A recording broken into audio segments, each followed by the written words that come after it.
There it is. It's working. Okay, great. Morning, Dana. Hello. So we have a guest with us today, Paul Kine from Mullard Space Science Lab, which is part of University College London. He's a very good old friend of mine from Oxford days, and he started in coronal modeling in Utrecht sometime in the last millennium. And so he's just visiting for fun, and here we are this morning, just about to do some redshift transfer again, or maybe not. We'll see. And okay, here we go. That's it. Anyway, Maurice is the chap who's going to come see me later this morning, working on coronal physics here, and Dana's working a lot on the SMEX proposal that I talked to you about, plus some science research as well. So, okay, so let's not mess around. So last time, I tried to introduce the idea of going from a classical description of redshift transfer with the source functions, the optical depths, and the intensities, and what have you. And then we started to think about things in terms of photons, not from particularly a quantum perspective, but just from the idea that packets of photons escape from certain wavelengths in lines and not other ones. And the idea was to try and help show you where the characteristics of non-LTE radiative transfer come from in terms of photon escape, but also from photon transport, not just one flight escape out to space. That was called the first order escape probability approximation. But then a slightly more sophisticated one was the discussion we had with Sharma, where in that genius paper of 1981, he basically put together a series of very straightforward physical arguments, and using things like the Eddington-Barbier relation, sought a higher order solution than just photon escape. So there was allowed transfer from in the wings of the lines in an escape probability kind of way. But so he was arguing that he could do redshift transfer and get the source function at depth and at the surface by including just escape probabilities. And these things know nothing about actual redshift transfer. All it's saying is that if you're in the line core and you're optically thick, you don't make any progress in going from A to B in the atmosphere. But if you're in the line wings, you can either escape or you can go and be reabsorbed higher up in the atmosphere. And on that basis, he came to, this. So here's the typical, what we were talking about is the behavior of non-LTE detailed calculations. So you end up with, a thermalization depth, which is, so this is optical depth, this is a source function. And then at the surface, you get the square root of epsilon kind of behavior, epsilon being the photon destruction probability. And so if you've got these 2 points roughly right, you've got roughly the transport correct. But his arguments are that you can sort of get this pretty well. And I'll just move all the way down here to where we were. So he's solving this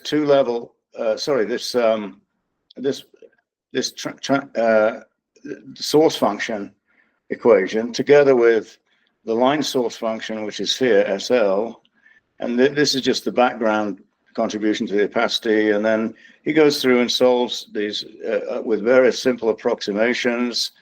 And then we introduce the escape probability, and we say anything in the core with frequencies closer to the line center than, say, nu1 is absorbed on the spot and doesn't do anything. But those that are a fraction of them, so this is the line emission profile, and both sides of the line, we end up there with a function of nu1, which is actually, when you integrate over all frequencies, this becomes a function of nu1, which is linear related or monotonically related to the total optical depth at some point.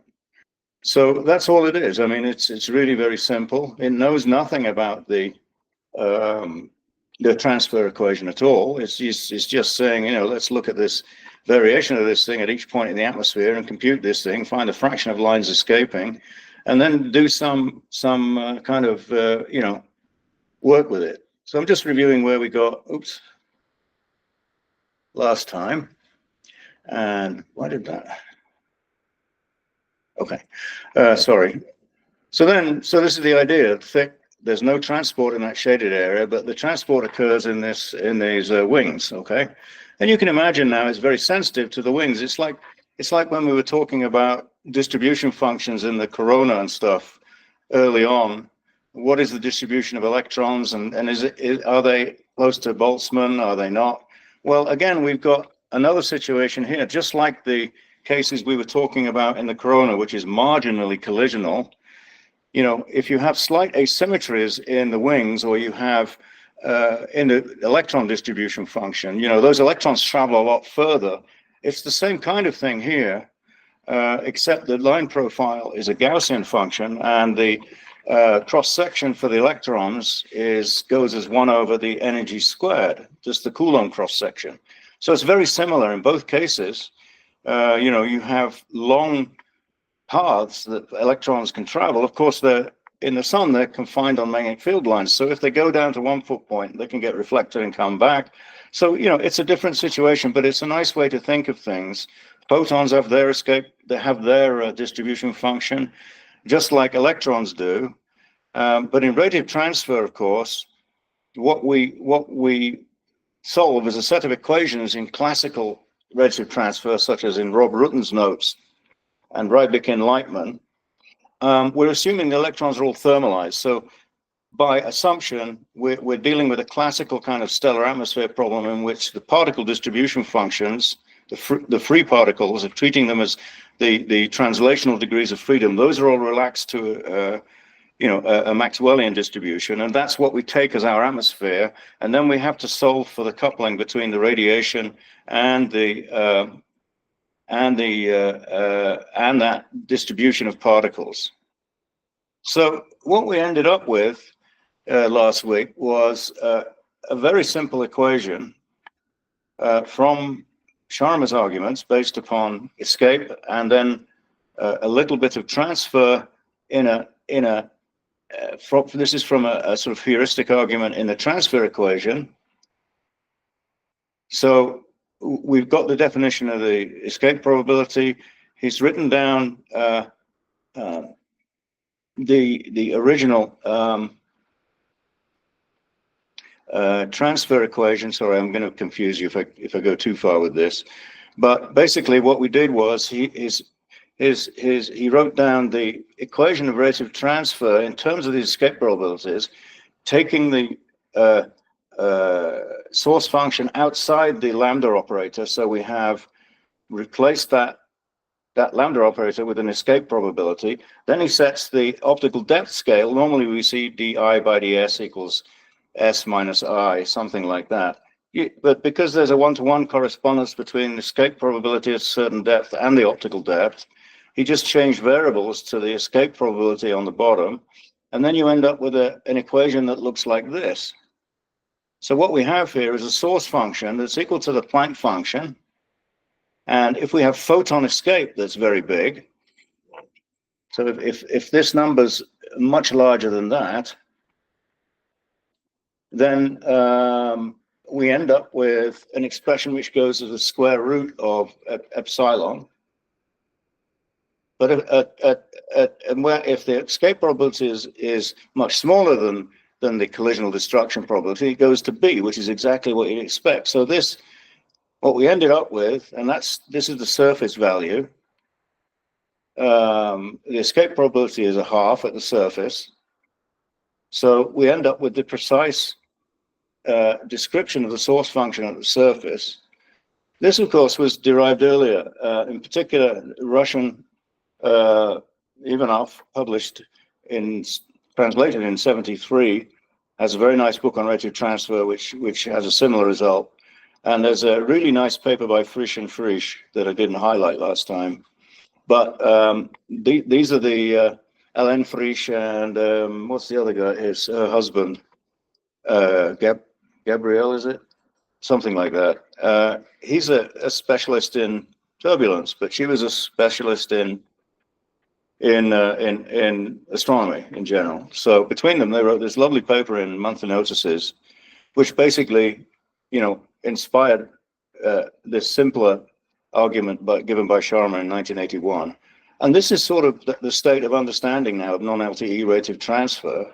And it could also apply to continua, which have, for instance, they don't have a Gaussian profile or a Voigt profile, but they would have a more algebraic kind of profile, like 1 over the frequency cubed for hydrogen, and a lot more complicated than that for multi-level atoms, which have an unfilled shell structure in the atomic ions. So just to show you how well this worked for an isothermal atmosphere, this is his calculation for various kinds of profiles and various kinds of so we have here alpha equals the A is the Voigt parameter. So this is saying it's a pure Gaussian, and this is saying it's a pure Lorentzian, and somewhere in between we've got these things here.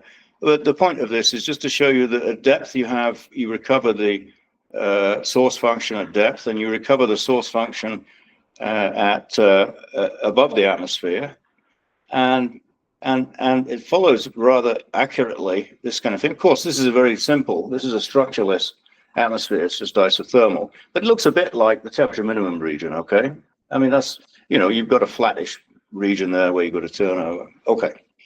The biggest differences are in here, which is not surprising. When tau is about 1, we're not at 1 or 2 of the limits where one is completely dominant over the other one, where epsilon and p, you're at sort of in the intermediate region where you'd expect it to break down.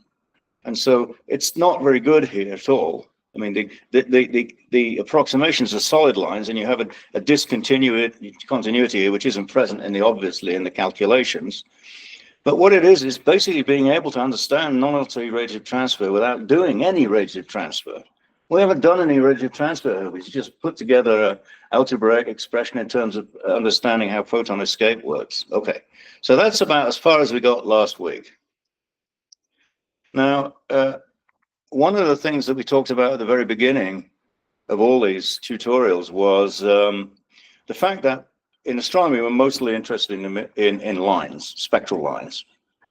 Okay, a spectral line occurs because we got these long-lived eigenstates which decay on timescales of 10 to the 8 per second, but that still gives you a very narrow line, and you can use them to trace Doppler effect, all kinds of things, and do your plasma spectroscopy and all that. So, but the thing is, some of the most useful lines are the really strong ones, right? So if we look at the solar spectrum, what do I mean by strong?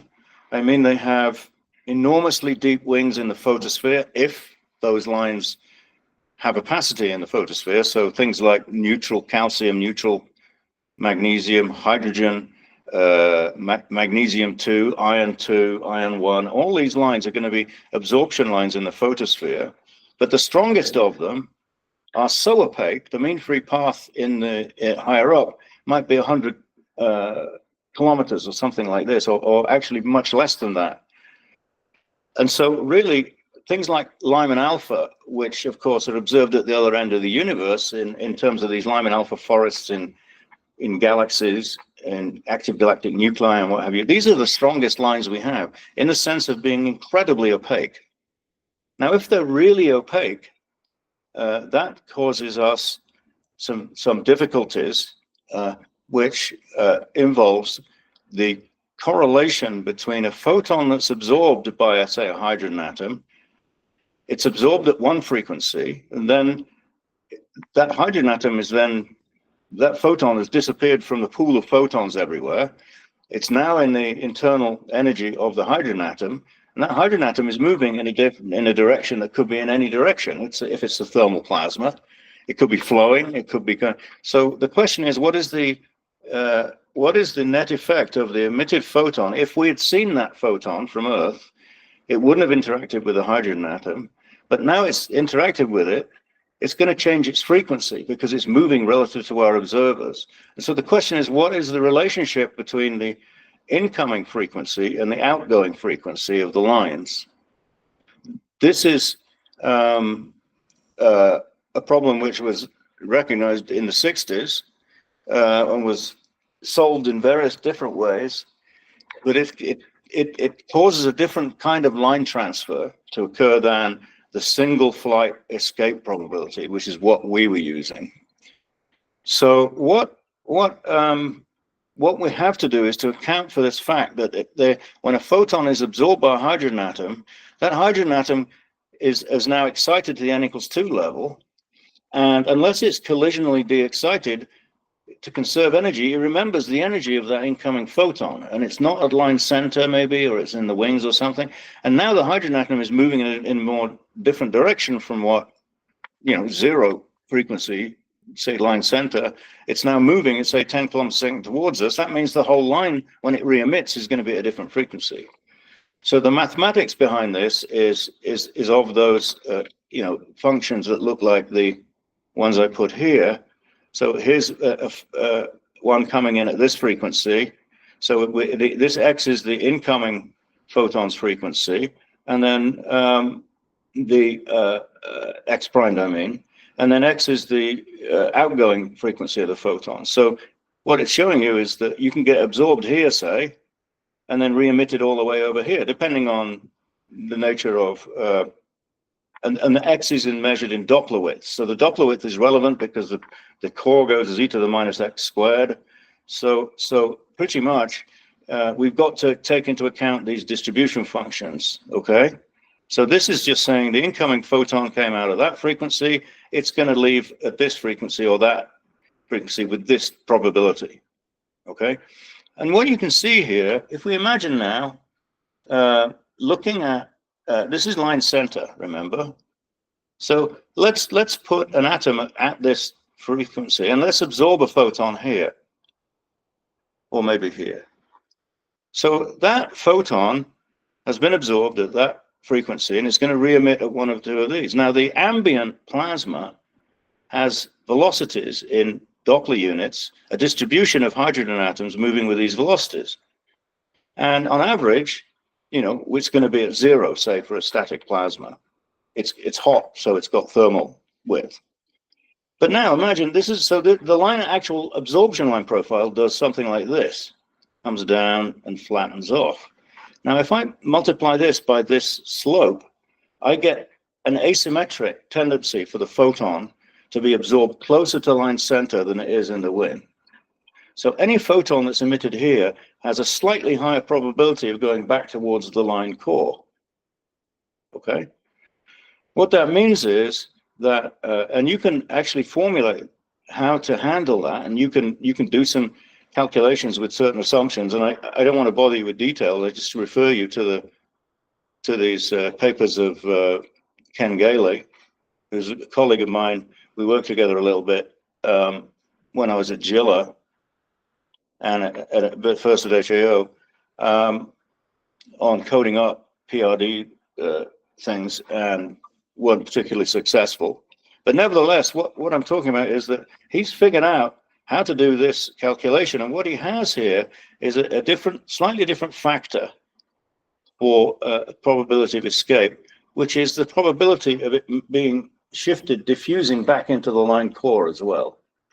Okay, and what he found was that the probability of escape from a depth of tau primed is roughly something like 1 over tau primed for a high optical depth. Okay, so what he's done there is calculate the average probability, including this business of emission in the wings and then gradual diffusion to the core, as also including the escape of by formulating it in a simple algebraic kind of way. And so what it means is that, say we now look at Lyman alpha in the solar atmosphere in the middle of the chromosphere. In CRD, we would end up with an escape probability that might be very small if it was a Gaussian profile, because there's no emission in the wings. Everything's trapped into the core. With a Voigt profile, you might have an escape probability is very large because the wings are large. But this is a case where you have a Voigt profile with large wings, but in which those photons are now trapped because they preferentially tend to move towards the line core. And so this is the correct kind of scaling for an escape probability. That's very simple. It's basically 1 over tau, or if you put in there 1 over 1 plus tau for the escape probability, you'd end up with a pretty accurate description. And in fact, those were the numbers I used in my thesis when modeling red giant chromospheres, which are enormously thicker than the sun. So really, really high optical depth. And it works out quite well. So here's what is some of the mathematics he was doing, just to pull it up out of, sorry, folks. Just to show you, it's just very similar. It's got the square root of epsilons in there. It's got a gamma function, which is this. It's not a gamma function. It's a gamma of x, not the gamma function. And it's and so you can see that we've got different expressions for the emergent line profile, the flux profile, as a function of the actual parameters themselves in x and tau. So this is now a function of frequency, which is very nice. Again, he's using arguments with Eddington-Barbier. It's all the same kind of thing. And you can see this is his Voigt kind of profile. It is a Voigt profile here, but it's modified by something here, which comes out of the algebra and the assumptions he's making. So how does this perform? Well, the thing I want to show you is that you can even understand the detailed profiles of incredibly optically thick lines. So what is this? This is the predicted numerical calculations of a solid curve, and then his sort of heuristic approximations as to what Lyman alpha might look like, say, okay? So this has a collisional destruction probability 10 to the minus 6. I mean, that's very weak coupling of the photon pool to the atoms and the electrons. And here we've got two very simple assumptions. Now, they're not exact, but what they do show is that the nature of the profile is not only, the source function is not only at depth and at the surface appropriately understood in terms of numerical detailed calculations, but the joining up of those in terms of the emergent intensity as a function of frequency along the line is also recovered to some degree. I mean, of course, it's not exact. It can't be because of the assumptions being made. But the point is that one can quite easily understand not only the total flux coming out of an atmosphere in terms of photon destruction, namely getting the thermalization depth right. Below that depth, no photons escape in the line. Above that depth, the photons tend to escape. But you can also recover the actual line profile emerging. And this is at line center. So this is a double peak profile, self-reversed exactly in the way that you'd expect in the sun. I don't know what atmosphere is put in here. This goes to 0. In the sun, we don't really go to 0. We come down to say here or something. But and this is the frequency range in which all this funny business of photon diffusion back to the core and photon escape and all that is going on. So he's recovered pretty well, you know, a sort of qualitative understanding, again, in terms of doing no rate of transfer at all, just escape probabilities and arguments or what have you. And we've got the profile roughly right. If you wanted to, for instance, get an estimate of the radiation losses in Lyman alpha, which is notoriously difficult to do, actually you computed that many years ago, you would get to within a factor of 2 or better using some of these approximations. So let's just have again, this is much more of a review of what we talked about last time to try and cement some ideas. So let's have a look at the case of complete redistribution, so simpler than what we just did, and see if we can also figure out what the effect of the rate of transfer on the line profiles is, because Very often people will interpret a line profile in terms of turbulent broadening, whatever that means, flows plus turbulent broadening, thermal broadening, asymmetries as a function of center to limb and what have you. But radiative transfer has one very simple effect on strong lines. And it's encapsulated in this stuff here. So remember that we've defined X in terms of frequency. That's just the distance from line center measured in Doppler width. It could be in wavelength or frequency, whatever you want. And we're going to look at the line cores. So we won't look at very, very strong lines. This is looking in the line cores of, say, I don't know, the calcium infrared triplet or something like this. I mean, in principle, you do need to do PRD to get the profiles right for things like magnesium. You're just going to be completely wrong with magnesium too, unless you do that kind of thing. So that reminder there just says that's the nature of the absorption and emission line profile. Remember, it's complete redistribution where the two are the same and identical. So they're flat lines in the ratio of emission to absorption is flat in those figures I showed you earlier. And so we're saying that the photons don't escape from this part here, that they escape from here. Therefore, we should expect to see photons at some depth in the atmosphere coming from this. Now, if we go higher in the atmosphere, this moves in here so that only photons in this region are blocked. Then we would expect to see the photons coming from higher in the atmosphere here. And then we go, oops, then we go further in, and we finally get to the point where the photons in the core are escaping. Okay, so if we have a really thin, not a very thick atmosphere at all the photons are escaping, we're going to end up with a profile that looks something like this here. If it was in pure emission, I'm just taking the case where we don't have any background radiation really. So this is a tropospheric line of some kind. Okay, so we get a width W, which is this is supposed to be a Gaussian shape, so it's just a narrow width. Now, just simply by saying, well, let's imagine that the bulk of a lot of the photons we're seeing are coming from this region here. Well, now all I'm going to do is I'm going to say, well, what is the frequency at which tau x equals 1 in terms of line center?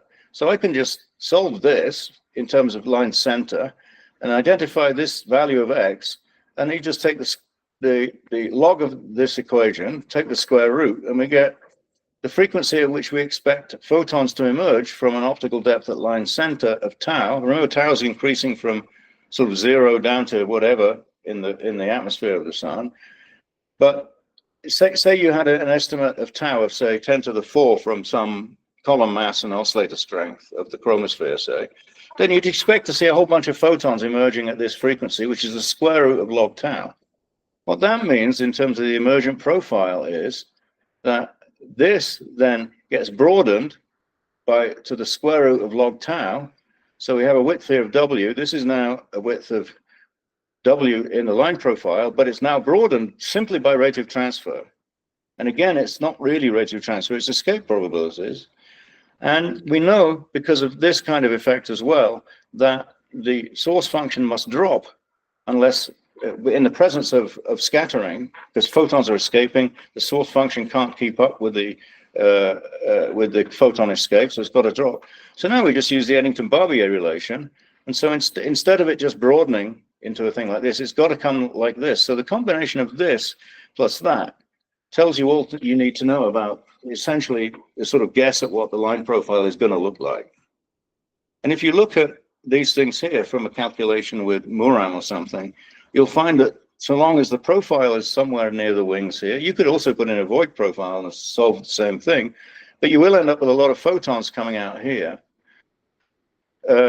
in the same way that Ken Gailey has done it in a more detailed fashion here. It's a simple argument, and this square root of log tau is independently, if you had two spectral lines, one of which belonged to an ion that had two spectral lines in it, one of which was thin and one of which was thick, in which they both were excited in a warm layer, then you could use the ratio of the width of these two things to estimate how thick that layer is on the basis of just the ratio here, okay?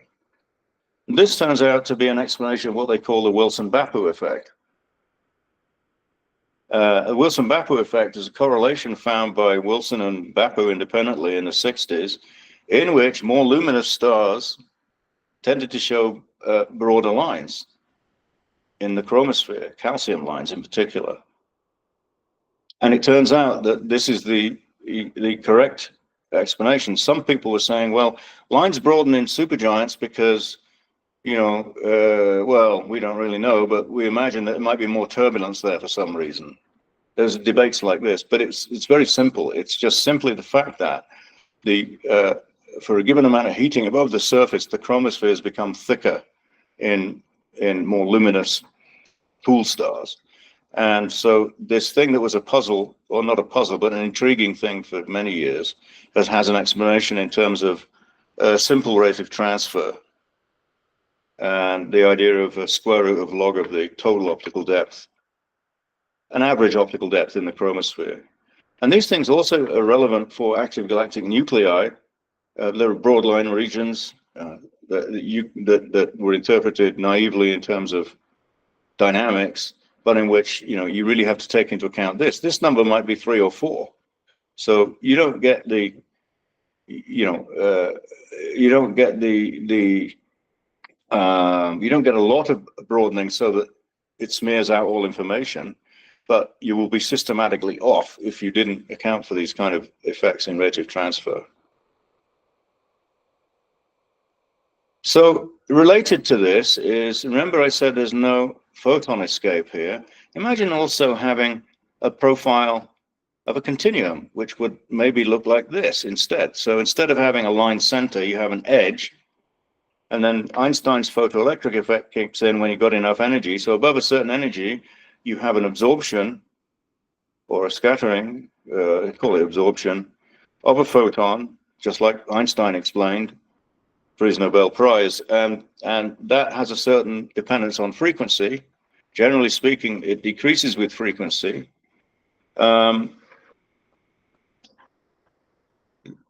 That's a result of higher frequency photons having a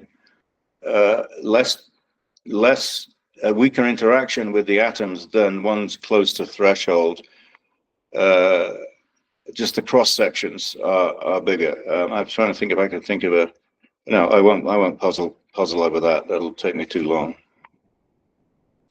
But what's going on here is we have no escape here, and we have escape here. And remember, I told you that Rybicki last week developed a thing called the core saturation method, in which you solve the full rate of transfer equations, except that at each depth you compute where this frequency is, where there's no transport, and then you don't solve any transfer equations in there at all.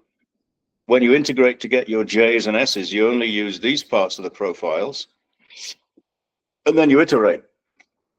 You just iterate. You either do a nonlinear iteration with multi-levels, or you do just a straight iteration with a 2-level atom because it's linear in the source function. And then you end up with a solution eventually after a few iterations, and it works pretty well. So the idea of photons getting stuck is also something that has made it into the literature on things like active galactic nuclei, planetary nebulae, star-forming regions, and what have you. And what it is basically is the following. We're not looking at the transfer equation here. We're just looking at the 2-level atom cis-equilibrium equations, and this is where the benefit comes in. So we have an expression in general here. So this could be two of n levels inside any atom, and you have rigid spontaneous decay, stimulated radiation, and absorption. And then we have collisions. So this is just the impact of electrons mostly controlling these things. And this is the thing that we need to solve. Let's move down. Let's keep it here for the time being. Okay. So what am I talking about? Well, if we cross this thing out completely, then we end up with this expression here, right? This is true below the thermalization depth because this thing exactly balances that, these two. And that's a statement of LTE. You've got a detailed balance, so nothing else can happen. Sorry, when this one balances that one, that's detailed balance in that transition. And with this one, let me see here, what am I doing? Let me get this right. So I've carried the A21 down here, just canceling these guys. And this is a useful concept above the thermalization depth, saying that above the thermalization depth, essentially all the photons are escaping. They could be escaping in the wings from deep down, close to the thermalization depth, or in the core, all the way through the atmosphere. But this looks like perhaps even the coronal case here. Sorry, that should be a uppercase thing here. So what you've got here is an estimate of the populations N1 to N2, which will give you the right divergence of the radiative flux, but it won't give you the right number densities here. But it will give you an estimate of how bright this line can be without doing any transfer at all, providing you're above the thermalization depth. Okay. I wrote this last week, and I can't remember what I'm trying to say here, really. This is not. Let's just continue. What I said just now was core saturation is that you cancel out these transitions, and you solve your equilibrium equations, and you explicitly integrate over all frequencies here to get this J term, but you just don't count those that are in the cores. You just solve the transfer equation in the wings, and then you put them back in here and iterate. Okay. There is another approximation called on the spot, which is basically the same thing. So this would be used for, say, the hydrogen-Lyman continuum, which then what that does is it basically gets rid of all this stuff. It balances the radiation parts. Okay. So then you get N2 C21 equals N1 C12. So now you fix the ratio according to the densities of those two levels. You've only fixed the ratio. So for that transit, why this is useful is that you could imagine deep in the atmosphere, the Lyman continuum normally you'd have to solve for and explicitly solve for the J's. But if we cancel those out and say, no, we're deep enough so that no transfer is occurring, we know the ratio of those two levels. Those can go up and down in a multi-level atom according to the other processes. But for this particular transition, you can say, I've canceled it out for all transitions that are really optically thick enough. You can actually get rid of doing radiative transfer altogether. And this is known as the on-the-spot approximation in that literature. But it's related to the core saturation. It's related to escape probabilities. And so another place where this can be very useful is in the sun, for instance, in Lyman alpha. You know, this is at level 2. This is level 1. These two terms throughout the low chromosphere cancel out completely. So now we've fixed the n equals 2. That's called radiative detailed balance. So, and deep in the atmosphere, you can replace parts of this, the difficult parts of some of the coupling, the weaker coupling between the radiation field and the atoms. Remember, you know, the epsilon, this number may be 6 orders of magnitude smaller than that. That's what that epsilon talks about. And yet you can cancel this out because of the detailed balance on the spot. And even though this is 6 orders of magnitude, you still get the right ratio for N1 and N2 here, because it's just a cancellation of the rates in the rate equations. Remember, it's all about solving for the systematically for the radiation field to be compatible with the number densities in these internal degrees of freedom of the atoms, given that you've got the temperature and density of the plasma as a whole. So that what's going on here is you would have simplified your set of calculations. And for instance, in the physics of red giant winds, again, Paul is interested in winds and did some work on this stuff way back when. Lee Hartman and Keith McGregor. Keith was at HAO, of course. Lee Hartman, CFA. They actually solved for the hydrogen atom in an alphane wave-driven wind, assuming detailed balance. So you get rid of these terms completely in Lyman alpha. And so you end up with a much simpler equation of state. You've got to get your state equations right for the internal degrees of freedom of the atoms. And this turns out to be a very nice approximation. And so what that means is that they applied it to the Lyman continuum and to the core of Lyman alpha. And what that meant was that essentially the ionization balance of the whole atmosphere, if you put these in detailed balance, you can set N2 divided by N1 to an LTE value. And now you know what that second population is. You've got no photoionization. You've canceled this out. They cancel out directly. And instead what you've got is a situation where you know N1, because you've got a density of a neutral density of hydrogen. Now you know N2 explicitly as LTE because it's those radiative transitions have canceled out. And so now you can compute the photoionization rate out of level 2. That's the Balmer continuum at 3600 angstrom. And that is how hydrogen is ionized in the solar chromosphere primarily. It occurs at around 2000 per second. All that is a computation of the optically thin radiation close to 3600 angstrom coming from the photosphere, flooding the chromosphere, and that freely escapes because there's no line opacity left to absorb anything. And now you have an atmosphere in which you've got hydrogen in the n=1 level. You need to know the n=2 level to get the photoionization rate of hydrogen. So now you've got, and that number is fixed by the optically thin irradiation in the Balmer continuum. And because you know N2 over N1 by this assumption, you can analytically write down a solution for the hydrogen ionization without doing hardly any work. And this was primarily one of the most difficult, challenging problems that was solved early on in the sun's chromosphere by Gene Averett. And they had to do an elaborate kind of way of calculating the Lyman continuum, but this gives you an answer to within, I don't know, 20% or something, right? Most of the chromosphere. It's going to be wrong high up where photons are escaping because there's no longer detailed balance. By definition, the photons are escaping, so So there are tricks you can play here, and I apologize for some of the confusion here.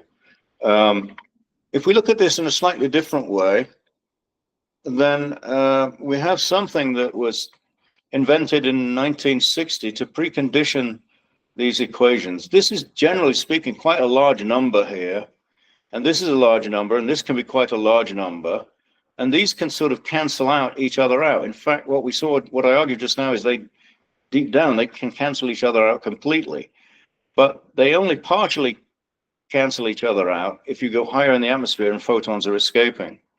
So what they did was they looked at this thing and said, well, let's collect the effects of radiative transfer. Remember, we've got the collisions here. Let's just ignore those in the statistical equilibrium. We know we've got a problem with radiative transfer being sort of difficult to handle with two opposite numbers, one going one way, one the other. The matrices become difficult to handle and what have you. Let's just write it down in terms of a net radiation rate. And so Dick Thomas, is infamous scientist from 50 years ago, one of the inventors of non-LTE radiative transfer, along with Grant Athay here, and it was work done in Boulder, sort of before HAO moved to NCAR. So it was done in the Astro-Geo department at the University of Colorado. That's sort of where HAO people were working in those days. So he just writes down an identity. So define this ρ21 in terms of the net rate. And if you look at this statistical equilibrium equation, you find that this thing is nothing other than 1 minus J over S. So why am I bringing that up? Well, just rewriting this with that definition gives you this. This looks slightly familiar again. this number is, if it's a large number, and remember this is a solution to the transfer equation, we can actually also relate it to the escape probabilities I mentioned in some approximation, and this should be approximately equal to, because we can replace what we found was earlier was that we defined the escape probability in terms of these wing photons escaping, but it also has a definition in terms of the transfer equation itself, such that the escape probability in this line 2 to 1 is basically in the first order escape probability method. So J equals lambda S. You take S out of the lambda thing, and you've got a K function or an exponential integral of some kind. And now you identify that thing with the escape probability, 1 minus that. That's what we did earlier. And it turns out that this thing, you can actually make an approximation and say, well, if all I've got is escape in the wings and nothing else, we know that's not accurate because of Sharma, but we can replace this thing with that. So now what we've got here is we've got an escape probability, which is just an optical depth, say 1 over 10 to the 4 or something. And if that 1 over 10 to the 4 number, this can be positive or negative, right? In the escape probability approximation, it's always positive. So we have, what we would have here is a number like 10 to the 8 times 10 to the minus 4. That's 10 to the 4 per second. And this might be 10 to the 1. So now this is negligible. Now we have what looks like a coronal approximation almost, except we've replaced A21 with A21 times this net redshift bracket, and we've replaced that with escape probability. This tells us where the line's going to be, where photons are going to be squirting out the side of the lines and emerging in the escape probability approximation. So the algebra sort of, in this simple way, lets us put the escape probability straight into the equilibrium equations, from which we can understand whether photons ultimately will get out in the wings or whether they're absorbed. If this number is bigger and this number is even negative, then all bets are off. So this will only work, this only works to understand the depth to which photons can escape, and otherwise, in terms of interpreting the total number of photons coming out of a chromosphere, say, you can look at this number here, and if this number always exceeds this number throughout the entire chromosphere, then you know that's what's called an effectively thin chromosphere. If this becomes less or negative, then what you've got here is photons being absorbed more than emitted, and so there's no photon escape. In fact, there's negative escape. So you can't think of it in terms of because escape is a probability. So you have to be careful. But what I'm trying to say is that, for instance, in the transition region, normally people would ignore the net redshift bracket and would assume the escape probability is 1. That's the optically thin case. In the corona, you'd say the same thing, but it's not necessarily true. So those ions would be much easier to understand than, say, the magnesium lines, which has a contribution from the photosphere and then their self-reversal. These are more or less pure emission lines on top of a continuum formed way below in the low chromosphere. So that's pure emission. And for those kind of emission lines, this kind of approximation can tell you, if you were to compute the escape probability from a layer of the atmosphere or from a feature in the sun that you're observing, you would be able to figure out whether the photons are getting out or not. And the reason I'm talking about this is because it's perhaps not the clearest talk I've given, but it's a simple way of understanding the connection between rate of transfer, which is an intrinsically non-local thing, and then trying to get a local idea of what's going on. And that is just a tool. For me, it helps me understand things. For you, it may not. But it really helps me understand how we can go from photospheric absorption lines to effectively thick chromospheric lines like Lyman alpha, to effectively thin chromospheric lines, things like perhaps the infrared triplet, maybe not, I don't know, to thinner lines like the transition region lines, and then all the way into the corona. It all just follows naturally. And an escape probability is one way of thinking about how to link those in a simple kind of way. Dana will recognize this. So what use could this be? Well, let's have a look at that situation I mentioned briefly, in which we have different lines all coming from the same upper level. So whatever it's worth, this is and those are identified 3 lines here, okay?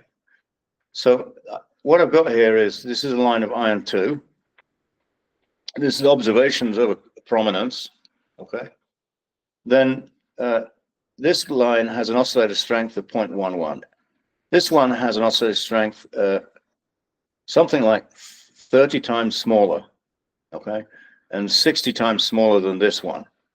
So if we had an optically thin plasma, these would be in this ratio, roughly, okay? This is just saying they come from the same upper level, so there's a probability of going this way, and that probability is 0.6. This probability is 0.011. This probability is 0.38, okay? Adds up to 1, almost. There are some other lines, weaker ones as well, okay? They just happen to come down to different lower levels. But they're all in the same part of the spectrum, because iron has these multiplets. And so, you know, the fine structure is broad enough so it splits the lines a lot, but it's not too broad that it gets into a vast difference in the spectrum. So rather conveniently in this part of the spectrum, and this is what CMEX is going to, some of these lines is going to observe in polarimetry. But here we have the 3 lines. So this should be, this to that should be a ratio of 60 to 1, but it's not. This to that, this one to that should be in the ratio of 38 to 1, but it's not. There are something in the region of, you know, a few to 1 at best. So what's going on here is that this opaque line, the photons are escaping high in the atmosphere where it's optically thin, and they are escaping in this ratio, 60 to 1. Now let's imagine one point much deeper down in the atmosphere. This thing, all the photons are emerging in the line core because it's optically thin.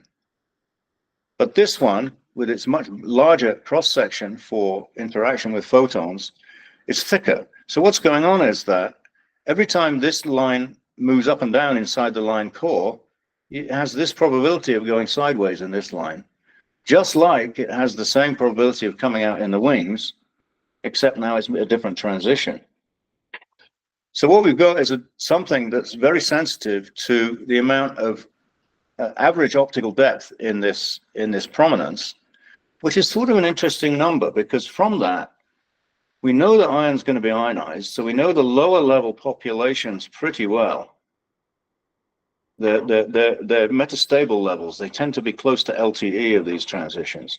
These are part of the resonance lines of iron 2, the strongest lines you have. So what that means is that the populations of the lower levels are known modeling-wise rather well, within a factor of 2, I would say, given abundances and what have you. So now we're going to, if we know the optical depth through this thing, now we have an integral of the lower level population all the way through this prominence. We've got the mass of the prominence. Now that starts to get really interesting, because now we've got a way of measuring mass of prominences which tend to store energy from flux emergence and from twisting and from differential motions and what have you. So namely, we've got a tracer of the mass that's causing the magnetic field to store magnetic free energy before things like CMEs go off. So this is a way of getting at the prominence mass, say, for instance. So that's an example of an escape probability argument.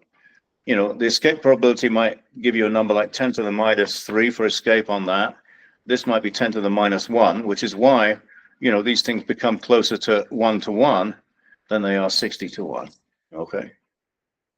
So as an epilogue, and I won't talk anymore about relative transfer, you know, what have we got here? Just to finish up in the way that we started talking about it. We have We have a system in which we've got photons moving around. I'm going to say we've got a classical system of radiation and plasma because we're not at high energies. It's like Klein-Nishina or something like that.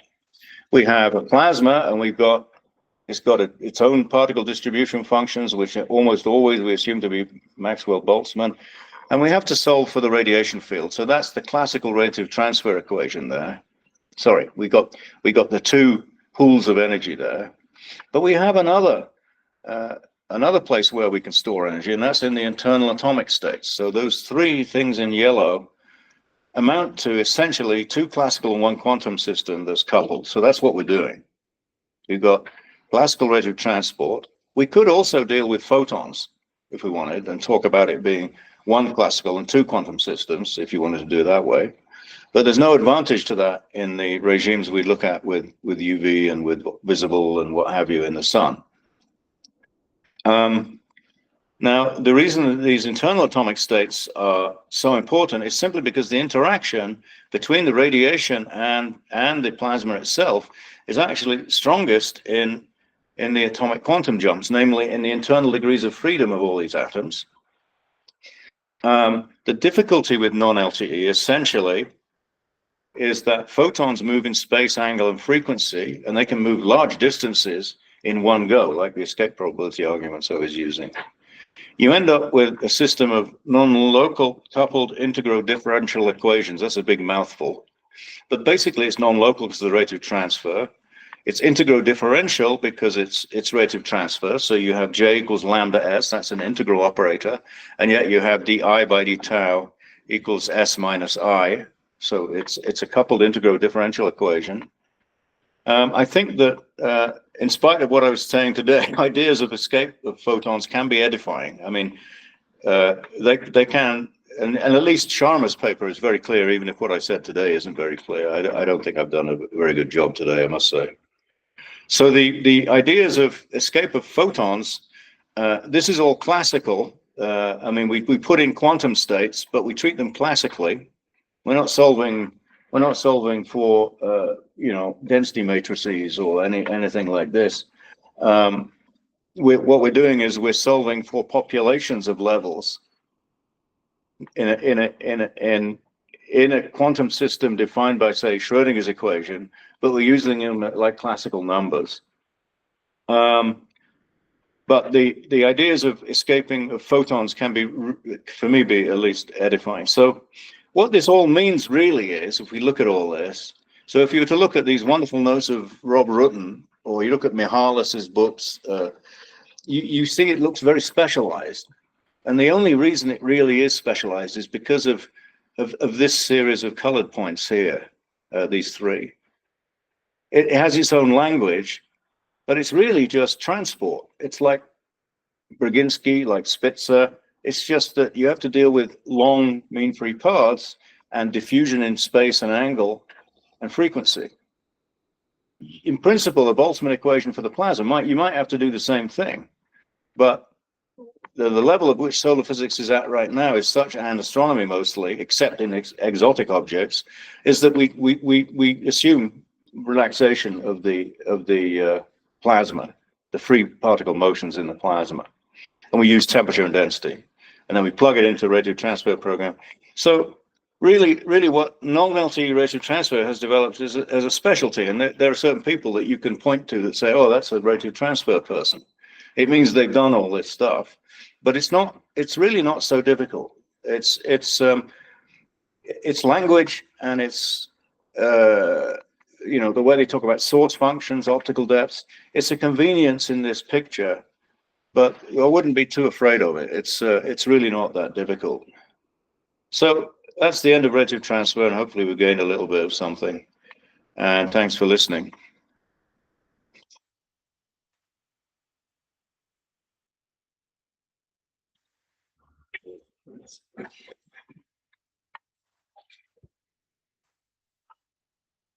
Yeah, bye, Dana.